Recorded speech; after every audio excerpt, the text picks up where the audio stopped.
Di jantung kota Jakarta, tepatnya di kawasan Lapangan Banteng, berdiri tegak sebuah monumen yang menjadi saksi bisu perjuangan diplomatik dan militer bangsa Indonesia dalam mempertahankan tanah airnya.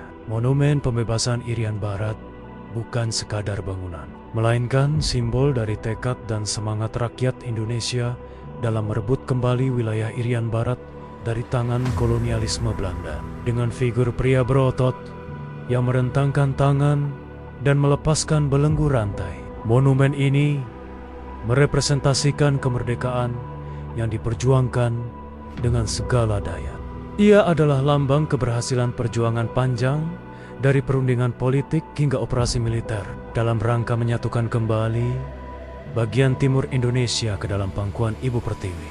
Monumen ini tidak hanya mengingatkan kita pada masa lalu, tetapi juga menjadi pengingat abadi bahwa kemerdekaan bukanlah hadiah, melainkan hasil dari perjuangan dan semangat persatuan. Inilah kisah di balik monumen pembebasan Irian Barat, kisah tentang harapan, keberanian, dan kedaulatan bangsa.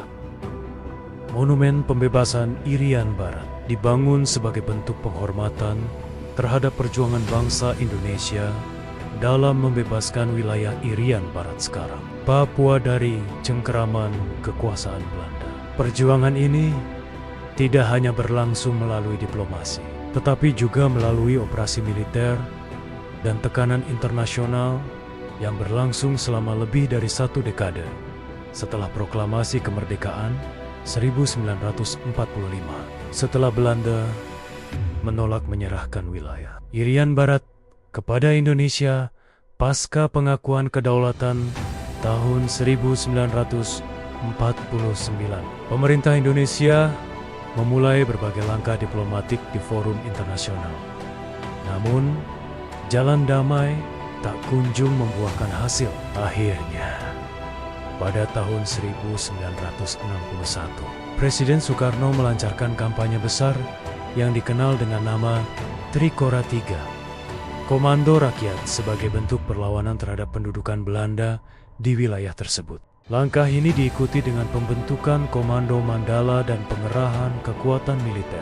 Namun, tekanan internasional dan ancaman konflik terbuka membuat Belanda luluh. Puncaknya pada tahun 1962, ditandatangani Perjanjian New York yang menyerahkan pemerintahan sementara Irian Barat kepada PBB, lalu kepada Indonesia pada ke-1963. Sebagai peringatan atas keberhasilan besar ini, monumen pembebasan Irian Barat mulai dibangun pada tahun 1962 dan diresmikan pada 17 Agustus tahun 1963 oleh Presiden Soekarno. Dirancang oleh pematung Edi Sunarso dan arsitek Friedrich Silaban. Monumen ini menggambarkan sosok pria yang membebaskan diri dari rantai, simbol nyata dari lepasnya Irian Barat dari belenggu penjajahan. Monumen ini tidak hanya menjadi penanda sejarah, tetapi juga pengingat bagi generasi muda akan semangat juang, keberanian, dan kebulatan tekad bangsa Indonesia dalam mempertahankan keutuhan wilayahnya. Monumen pembebasan Irian Barat berdiri gagah di tengah kota Jakarta, tak sekadar sebagai karya seni arsitektur, melainkan sebagai penanda sejarah yang tak boleh dilupakan. Di balik sosok pria berotot yang merentangkan tangan, terdapat cerita panjang tentang diplomasi, perlawanan, dan pengorbanan demi mempertahankan tanah air. Rantai yang terlepas dari pergelangannya bukan hanya simbol fisik dari kebebasan, tetapi juga gambaran konkret dari lepasnya Irian Barat dari belenggu kolonialisme.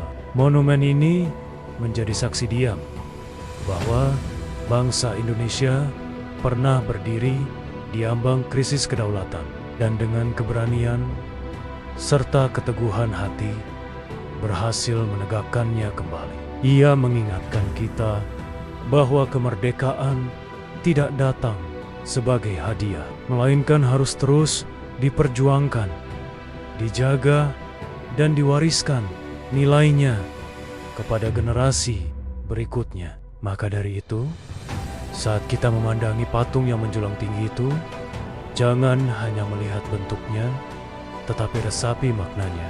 Setiap detail, setiap garis, setiap batu yang tersusun di sana adalah pengingat bahwa kemerdekaan adalah tanggung jawab kolektif.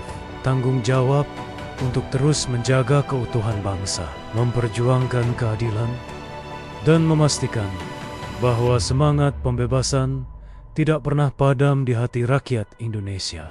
Monumen Pembebasan Irian Barat adalah cerita tentang keberanian, tentang identitas, tentang harga diri bangsa. Dan selama ia berdiri, ia akan terus berbicara kepada siapapun yang mau mendengar bahwa Indonesia adalah satu. Dan perjuangan untuk menjaganya adalah tugas yang tak akan pernah selesai.